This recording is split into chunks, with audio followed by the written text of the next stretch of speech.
Hello, world. This is Leon New. I'm here with my co host, a little newborn infant. I'm trying something different right now. I found that it's easier to speak to somebody besides a faceless screen, so I think I will do my future podcast by speaking to my son and maybe recording this for posterity's sake. Maybe he could listen to it one day after he grew up.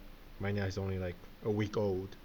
So now today we're gonna talk about what. Oh, he's having the hiccups, by the way. So we're gonna talk about wealth tax, and the people who believe in wealth tax are intellectually lazy. Yes, stop biting your blanket. That's nothing to do with wealth tax. Well, a lot of people told me like wealth tax. Sorry, not wealth tax. Andrew Yang's Universal Basic Income (UBI) comes with a VAT tax, and now wealth tax. And VAT tax is bad because why is it bad? No, not because. Oh, yeah. You're getting excited. Good. VAT tax is actually not bad. Because a lot of people, there's a myth out there saying that Andrew Yang is going to basically take away the UBI by taxing it using a VAT. Well, the VAT, let's say even if the VAT, the 10% VAT is put onto products, like let's say 10% of VAT is put onto every part of the iPhone that your daddy have, and then guess how much the iPhone will cost after all the components, all the 10,000 components. Okay, I know you hate iPhone, but you don't have to struggle. After all the 10,000 components had a VAT tax applied to it. Don't know? Well, you'll be 10% more. So an iPhone with a 10% VAT tax on every single component uh, would be no, still don't answer. $1,100, right? So and basically that applies. That's true for everything. So if and every single manufacturer decide to, hmm? Yes, I know it's painful.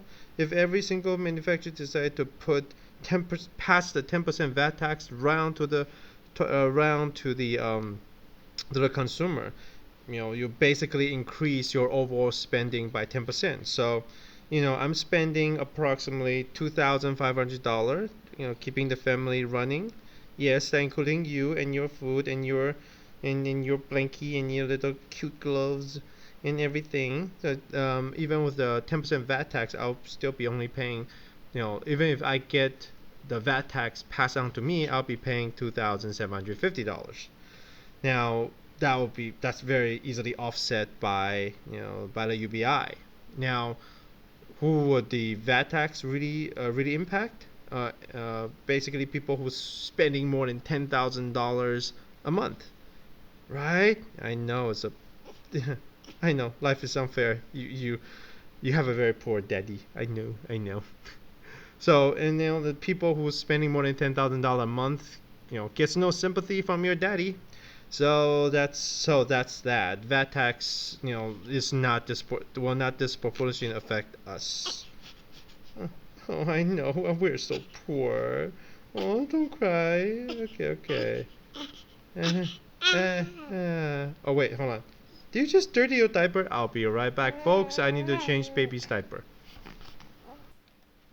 Okay, and we're back. Sorry for the wardrobe malfunction. That was a big doo-doo. Had to change that. Okay, so what's the difference between VAT tax and wealth tax? Well, wealth tax are for the intellectually lazy. Because if you really think about it, wealth tax doesn't work, and a lot of people has been saying that. Now, why doesn't it work? Well, let me give you an example. Let's say, assuming that daddy is somehow, secretly rich, we actually have a plot of land that would pass down for 5 generations, and I'm about to pass that thing down to you. And that part of land is, by Zillow, the internet property valuation website. By Zillow standard, that piece of property is like $6 million. Like million. So we're technically millionaires, but the government, because we had it for like past 100 years or 40 years or something.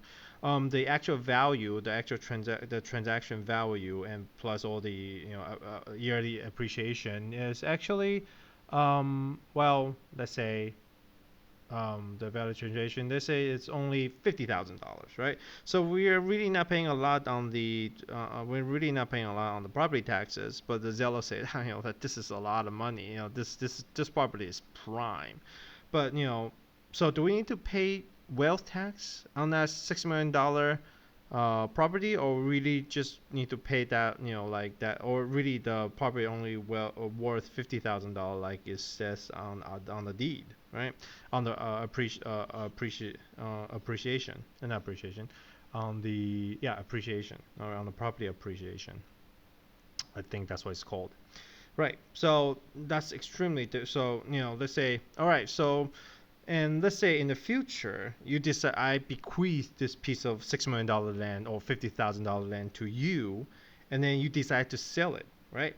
And you sell it not for cash, but you sell it for $1, but you get in return 1,000 bitcoins. Ooh, bitcoins, right?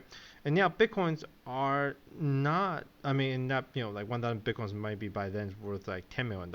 Who knows how much bitcoins are? But let's say if you sold the property for something that's not easily valued, then what? Like, can the government tax you for the $6 million property, or $10 million sales that you made, or for that $1 that's actually on the quitclaim deed, right? That's actually very difficult. I mean, that's very difficult to adjudicate.